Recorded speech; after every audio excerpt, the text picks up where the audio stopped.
Miarabanao manaraka n'izao fandaharana izao ary mirary ny fahasoavan'ny tompo aminao amin'ity anio ity.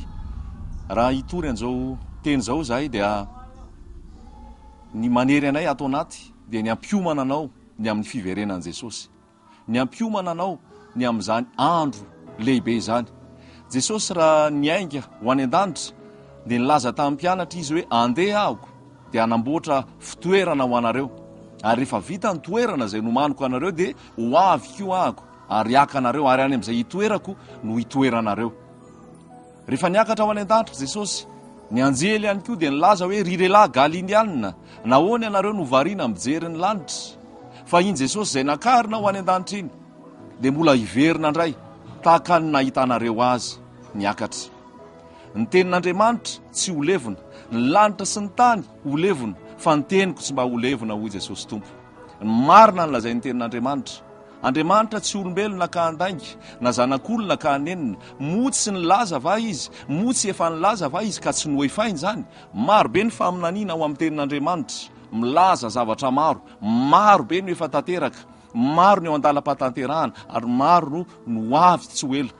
Dia ny fiverenan'i Jesosy lazaina aminao, tsy angalongalo zany, tsy resaka fotsiny zany, fa tena zavatra marina voalaza ny tenin'Andriamanitra. Raha nilaza ny tenin'Andriamanitra hoe zaza no menantsika, zaza lahy no menantsika, ny fanapahana dia eo antsoriny, ny anarany atao hoe Magaga, Emmanuel, Andriamanitra mahery, mpanolontsaina, Andriamanitra amintsika, dia tanteraka zany tamin'ny fotoana izay nahatongavan'i Jesosy teto an-tany hamonjy izao tontolo izao. Marina ny tenin'Andriamanitra, ary rehefa niakatra Jesosy dia milaza fa ho avy izy dia ho tanteraka ihany koa zany, na ho ela na ho aingana dia ho tanteraka zany, na anaiky aho na tsy anaiky ahako, na anaiky ianao na tsy anaiky ianao, dia izay ny fahamarinana, tsy azo hoesorina, tsy azo hovaina, fa efa fanapahan-kevitr'Andriamanitra. Ary izay no mahatonga anay maka izao fotoana izao izarana aminao ny amin'ny fahamarinana, ny amin'ny tenin'Andriamanitra, ny amin'ny hoe ahoana ny toe-panahy tokony hananana, ahoana ny fitondran-tena raha ho avy tokoa Jesosy zany. Iza no raisin'i Jesosy, iza no akarina miaraka amin'i Jesosy. Dia izay no mahatonga anay tena tery am-panahy, iraka izahay, solo tenan'Andriamanitra, solo tenan'i Kristy, ilaza aminao hoe mihavana amin'Andriamanitra ane ianao, miomana fa ho avy Jesosy, ho avy eny amin'ny raon'lanitra Jesosy. Ary tenin'Andriamanitra ho raisitsika ny amin'izany hoe fiverenan'i Jesosy sy ny manodidina azy zany sy izay mety tokony ho fiomanantsika, dia raisitsika ny eo amin'ny Lioka 7:12. Lioka 7:12 dia ny andininy fa 420. Lioka 7:12 andininy fa 420. Ary tahaka ny tamin'ny andro Noa dia izy toy izany koa amin'ny andro ny zanak'olona. Ny hinana izy, ny sotro izy, napakabady izy, navoaka ampakarina izy, mandra-piavy ny andro izay nidiran'i Noa tao amin'ny sambo fiara, dia tonga ny safodrano ka nandringana azy rehetra.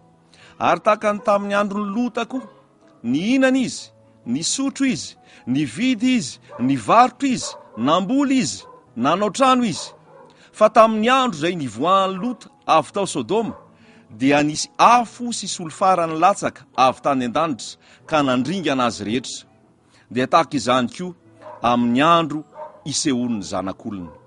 Oharin'i Jesosy, miresaka Jesosy eto ny amin'ny fiaviany, nanontany ny fariseo, nanontany ny mpanorandalàna hoe ahoana roviana no avy ny fanjakan'Andriamanitra. Dia nambaran'i Jesosy hoe tahaka ny tamin'ny andro ny Noa no fiavian'ny zanak'olona, tahaka ny tamin'ny andro ny Lota ny fiavian'ny zanak'olona. Inona ny zavatra niainana, ny toe-zavatra nisy tamin'izany fotoanan'ny Noa zany? Hitan'Andriamanitra fa ratsy ny fon'ny olombelona, tao anatin'ny faharatsiana ny fon'ny olombelona, ny hevitra ratsy hatrany ny fon'ny olombelona, ary tsy nisy izay nitady an'Andriamanitra, tsy nisy izay nanana ny fahamarinana, fa ny hevitra ny ratsy hatrany, ary ny ota no nanjaka tao. Fa tokana ny nanana ny fahamarinana, lay lehilahy ny fahamarinana, lay nitory ny fahamarinana, dia Noa zany. Tao anatin'izay faharatsiana izay Andriamanitra dia nilaza tamin'ny Noa hoe manamboary Noa sambo fiara, fa horavako ny tany, ho tondrahako rano ny tany, ary ho saromako rano ny tany, ty be loatra ny faharatsian'ny olombelona. Dia nanamboatra ny sambo fiara Noa noho ny finoany ny tenin'Andriamanitra. Nino Noa ary dia nanamboatra ny sambo fiara. Namboary Noa ny sambo fiara tetỳ afovoantany, eto afovoantany, ary gaga ny olona nieritreritra ny olona hoe misy fahavoazana venao adala venao fa amin'ny andro migaingaina, andro tsisy orana, andro mazava io atao inona io sambo io, ahoana no maninona no manamboatra io sambo io, de namboarino any sambo, namboarino any sambo, ary teo amin'ny 100 taona, 20 taona teo nanamboarano any sambo fiara, ary Noa de nitory ny fahamarinana hoe midiry ianareo ao amin'ny sambo fiara, midiry ao amin'ny sambo fiara fa ho avy ny fotoana zay andringanan'Andriamanitra nyty tany ity. Rehefa nilaza an'izay Noa de tsy nirarahin'ny olona ny teny Noa, noverin'ny olona fa miteniteny foana Noa, ary ny olona hozy ny tenin'Andriamanitra te de nihinana, nisotro, nanambady, napakabady ny zanany. Fa tamin'ny fotoana ray voatendrin'Andriamanitra de nirotsaka ny orana, ary ny sambo fiara mbola nisokatra ny varavarana de niditra Noa sy ny vady aman-janany, ary niditra ihany koa ny biby rehetra. Zay zavatra zay no nitranga tamin'ny andro Noa, ary oharin' Jesosy amin'izay zavatra zay ihany ny toe-javatra amin'izao fotoana hoe ny olona amin'izao fotoana de mihinana, ny olona amin'izao fotoana misotro, ny olona amin'izao fotoana manambady, ny olona amin'izao fotoana mapakabady ny zanany, zany hoe amin'ilay fiainana andavanandro, amin'ny eritreretinao fa fiainana mizotra tsara, tsy misy olana, fiainana milamina tsara, amin'iny fotoana iny no avy tampoka ny safodrano, ary zay tafiditra ao amin'ny sambo fiara ihany no afaka amin'ilay safodrano, afaka amin'ilay loza. Tahaka ny tamin'ny andro ny Lota ihany koa izy ny tenin'Andriamanitra, i Lota zay tao amin'ny Sodoma sy Gomora, ary tena faharatsinany tao amin'izany Sodoma sy Gomora zany, nanao ny fanao tsy mety ny olona, nanao ny zavatra mahamofady ny olona, ny lehilahy niaraka tamin'ny lehilahy, ny vehivavy niaraka tamin'ny vehivavy, tamin'izany andro zany, ary tena niakatra aty amiko i Andriamanitra ny fahotany Sodoma sy Gomora, ary tapa-kevitra Andriamanitra fa andeha hopitehana ihany koa Sodoma sy Gomora, fa efa tafahoatra ny faratsiny. De nesorina tao Lota, nesorina tao ny vadiny aman-janany, de rehefa afaka tao Lota sy ny vadiny aman-janany de narotsaka ny afo solofara amotika any Sodoma sy Gomora. Zay ny zavatra nitranga tamin'izany. Ny olona zany tsy niraraha ny fampitandremana, tsy niraraha ny fampitandremany Noa, tsy niraraha ny fampitandremany Lota, fa de nanao tamin'ny fiainany azy teny, nandeha tamin'izay tiany ho azy teny. Hitany fa nilamina ny fiainany, makafafinaretana amin'ny filany nofo sy amin'ny fahotana, mandeha amin'ny filibana maro isan-karazany, mieritreritra fa tsisy farany ity fiainany ity, mieritreritra fa hizotra ho azy zao rehetrarehetra zao. De zany nataon'ny olona tamin'ny andron'ny Lota, izany nataon'ny olona tamin'ny andron'ny Noa. Ary nanao fanoharana, nilaza Jesosy fa ny fiverenan'i Jesosy de tahaka zany ihany koa toe-javatra sahala amin'izany. Inona moa ny toe-javatra amin'izao fotoana? Ny olona de tsy mahatsiaro an'Andriamanitra, ny olona de ao anatin'ny faharatsiana, ao anatin'ny fimamona, ao anatin'ny filibana, ao anatin'ny fijangajangana, ao anatin'ny fisotrona, ao anatin'ny fihinanam-be loatra, ao anatin'ny fahafinaretan'ny fiainana. Ary hoy Jesosy hoe tahaka ny tamin'ny andro Noa, moa zao androntsika zao tsy tahaka ny amin'ny andro Noa, ny olona mandeha araka izay danin'ny kibony, amin'izay danin'ny fony, amin'izay zavatra tiany. Ary maika moa tahaka tamin'ny andron'ny Sodoma sy Gomora hoy Jesosy. Inona ny zavatra hitanao amin'izao fotoana izao?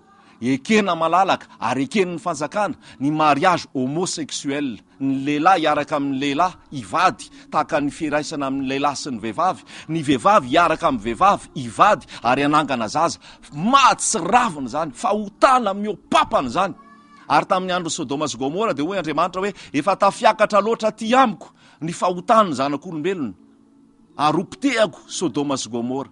Amin'izao fotoana rehefa mijery isika, ary rehefa mijery ny mpandinika, de ny faharatsiana amin'izao fotoana izao de mihoatra lavitra noho ny faharatsiana tao amin'ny Sodoma sy Gomora. Tongava saina, mieritreretany amin'ny fiainana, fa tsy aharitra zao rehetrarehetra zao. Andriamanitra ny tompo ny teny farany, Andriamanitra manam-pahefana amin'ny zavatra rehetrarehetra. Ary ho avy tsy ho ely Jesosy eny amin'ny raolanitra, ka raha mbola ao anatin'ny filibana, ao anatin'ny fahotana, ao anatin'ny fimamona, ao anatin'ny fitaka, ao anatin'ny vonolona, ao anatin'ny alatra, ao anatin'ny langy, ao anatin'ny kolikoly, ao anatin'ny fijangajangana, dia ho isan'ilay tavela, ho isan'ilay anisan'ilay tsy tafiditra ao anatin'ny sambo fiara, ho isan'ilay tavela eo Sodoma sy Gomora, ary hiaran'ny afo solofara, hiaran'ny safodrano maro mahatsiravina.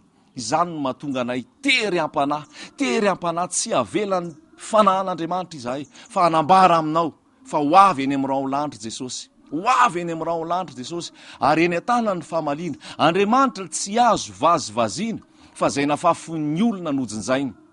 Tsy misy aferafera ao amin'Andriamanitra, tsy misy politika ao amin'Andriamanitra ka hoe efa nandeha any am-piangonana rehefa alahady dia mba milamina zay ny fiainako, dia ny fahadalako sy ny filibako sy ny fafinaretan'ny nofoko sy ny fahotako ihany no ataoko ny alatsinainy ka hatramin'ny sabotsy na ny alatsinainy ka hatramin'ny zoma, dia mamiditra am-piangonana kely ahako rehefa alahady na sabotsy, manao akanjo metimety, manao akanjo milamina, manokana ny adiny 4.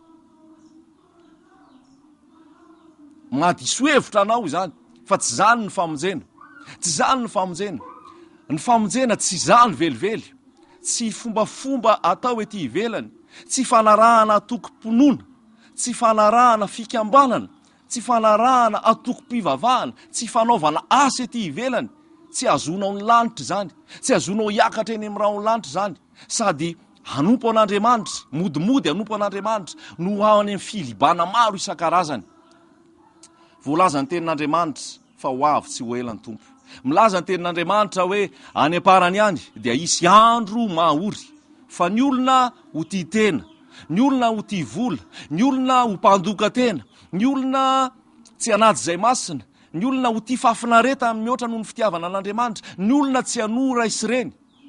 Any am-parany any zany hoy izy. Amin'izao fotoana iainantsika izao zany, amin'izao andro zao, ary efa akaiky ny fiverenan'i Jesosy, akaiky ny fiverenan'i Jesosy, ary mitsoka trompetra mafy izay hitory aminao, mihavana amin'Andriamanitra ianao, miomana eo amin'Andriamanitra ianao. Zany ny anton'izao fitoriana izao. Ny anton'izao fitoriana izao, tsy hanorina antoko-pivavahana vaovao indray, tsy hanorina fikambanana vaovao indray. Raha tonga teto amin'izao tontolo izao, Jesosy tsy naniraka hanorina fiangonana, Jesosy tsy naniraka hanorina trano fivavahana, hanitatra trano fivavahana, hanao fikambanana, fa Jesosy niteny hoe mandehana any amin'izao tontolo izao dia ataovy mpianatra ny firenena rehetra. Ary ny antony mahatonga anay amin'izao fotoana izao, hitory anao dia hatonga anao ho mpianatra, hatonga anao hiomana any amin'ny fiverenan'i Jesosy, fa tsy ho voafitaka ao anatin'ny religion. Teneniko amin'ny teny baiko izy religion, fomba pivavahana. Ny religion dia fahafatesana any ao, tsy ahitanao fiainana any ao, fomba ny ao, fahazarana ny ao, fa ny fahotana mitoetra ihany. Tsy magaga ne Jesosy raha niteny tamin'ny fariseo sy ny mpanora-dalàna hoe loza nareo, mpanora-dalàna sy fariseo, fa nareo dia tahaka ny fasana milalotra fotsy, fa ao anatinareo dia feno taolana, feno robaka, feno fitaka. Izany ny zavatra misy amin'izao fotoana izao, izay milaza ho mpitondra fivavahana, lasa mitarika olona ho amin'ny fomba pivavahana, lasa mitarika olona amin'ny fanorenana trano, lasa mitarika olona amin'ny fanangonana vola, fanaovana didy, fanaovana rakitra, fanaovana zao asa rehetra zao, hanitarana ny zavatra eto tany. Fa tsy mitarika olona iaona amin'Andriamanitra. Hany ka be ny olona no voafitaka, be ny olona tena hotratran'ny tampoka, hotratrany sy nampozina amin'izany fiverenan'i Jesosy zany. Mety hiteny izy hoe za efa nandoa didy be, za efa nanao rakitra be, za efa nandoa fahafolo-karena be, za efa mpikambana atsy amin'izao fikambanana zao, za efa manana karatry ny mpandray, na karatry ny diakona, na karatry ny mahadiakona, na karatry ny diplôma ma-teologien, ma-pasteur ana. Tsy izany no ilain'Andriamanitra. Afahanao miakatra any amin'ny fanjakany lanitra, afahanao hiakatra ho raisina rehefa tonga Jesosy. Tsy izany rehetrarehetra zany, zavatra ny foron'olombelona avokoa zany, ary tsy ao anatin'ny tenin'Andriamanitra. Ary zay no lazaiko teny amboalohany teo hoe mikika mafy zay, mitsoka ny trompetra hoe miomana iaona amin'Andriamanitra ao, miomana iaona amin'Andriamanitra ao. Afoizo ny fahotana, ielao ny faratsiana, ielao ny filibana, ielao ny fijangajangana, ielao ny fisotroana, ielao ny fimamona, ielao ny fidorohana, ielao ny fisotrotoka, ielao ny kolikoly, ielao ny fitiavana kely, ny fankahalana, ny faratsiana maro zay tsy ankasitrahan'Andriamanitra dia mitodia amin'i Jesosy Kristy. Fa zay ny lalana, tsy anaram-piangonana ny lalana, tsy pastera ny lalana, tsy apôstôly ny lalana, tsy mpaminany ny lalana, tsy ny evangelistra ny lalana, tsy ny mpampianatra ny lalana, fa tokana ny lalana Jesosy Kristy. Hanambarany zany aminao no nahatongavanay. Ny volanao tsy mahaliana anay zany, ny tranonao tsy mahaliana anay zany, ny arenanao tsy mahaliana anay zany, zay fanananao tsy mahaliana anay zany, tsy tia hafatrana zay kotinao any amin'ny banky zay, na zay fidiram-bolanao zay.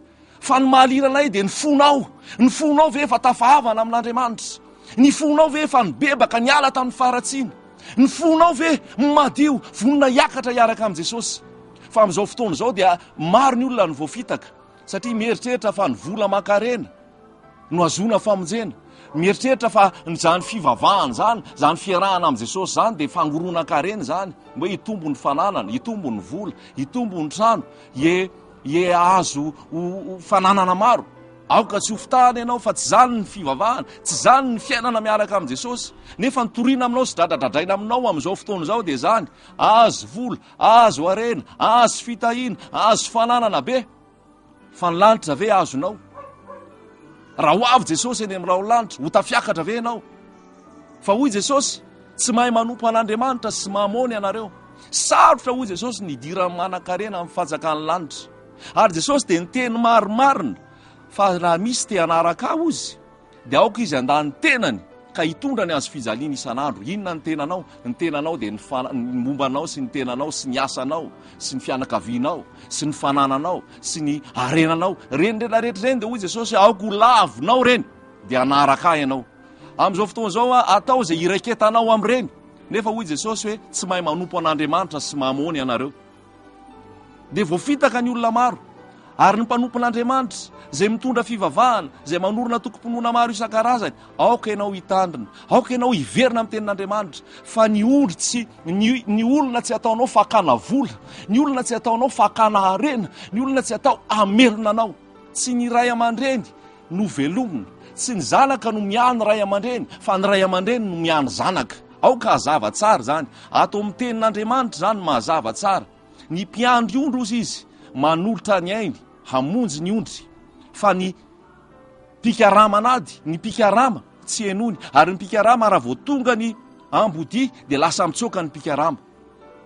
Sao dia isan'ny pikarama ianao, isan'ny akanao vola ny mpivavaka, isan'ny akanao vola ny mpiangona, isan'ny akanao vola ny rehetrarehetra. Fa tsy zaranao fitiavana, tsy zaranao ny famarinana, tsy tenenao ny fahotana zay misy azy, tsy tenenao izy iomana hialaka amin'ny Jesosy, hiala amin'ny faharatsiana ary hitoetra ao amin'ny Jesosy, hiainao anatin'ny fahamasinana. Aoka ry havana hitandrina izay milaza ho mpanompon'Andriamanitra, na anarana apôstôly ianao, na pastery ianao, na mpaminany ianao, na evangelista ianao, na mpampianatra ianao. Tsy ny vola ny toriana, tsy fananan-karena ny toriana. Sainy ny zavatra any ambony hoy ny apôstôly Paoly, fa aza misaina ny zavatra ny ety an-tany. Raha tonga teto amin'izao tontolo izao tsika dia tsy nitondra na inona na inona, ary raha hiala eto amin'izao tontolo izao dia tsy hatondra na inona na inona ihany koa. Fa raha manana ny hotafiana sy ny hoanina tsika dia aoka ho faly amin'izany. Ry havana, ho avy Jesosy eny amin'ny raha ho lanitra. Miomany ianao, fa tsy fantatrao izay fotoana hiavin'ny zanak'olona. Tsy fantatrao na amin'ny maraina, na amin'ny atoandro, na amin'ny mamatonalina, na amin'ny maneno koa. Fa ndrao ho avy tampoka izy ka mahita anao matory. Miomany ianao eo amin'Andriamanitra ao. Afoizo ny filibana maro. Aza eritreretina fa so eritreretinao fa resaka fombafomba sy atoko-pivavahana ny mahavonjy. Fa ny fahafoizana ny fahotana, zay ny fibebahana. Mibebah ianareo dia miala amin'ny fahotana. Afoizo ny fahotana fa mampisaraka anao amin'Andriamanitra zany ary mitondra anao any amin'ny fahaverezana. Tia anao Jesosy Kristy, matoa izy mbola miteny aminao amin'ity anio ity.